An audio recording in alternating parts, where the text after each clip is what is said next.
Hey everyone, in this video I'll show you how to make your Twitter account private in both mobile and desktop. So let's get started. The first thing you need to do is go and open up Twitter. If you're on a mobile phone, go to the home page and swipe across and press on settings and support at the bottom, and then go and click on settings and privacy.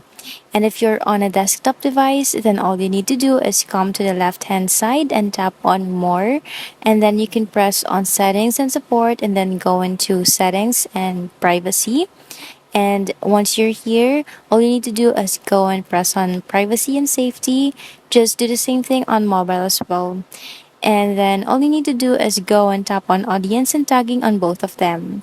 Then as you can see at the top, we've got this option here for protect your tweets. When this is turned on, your tweets and other account information you have are only visible to people who follow you.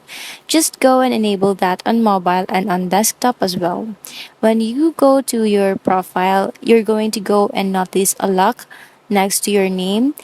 Your account is now protected and people have to follow you first in order to go and view your tweets.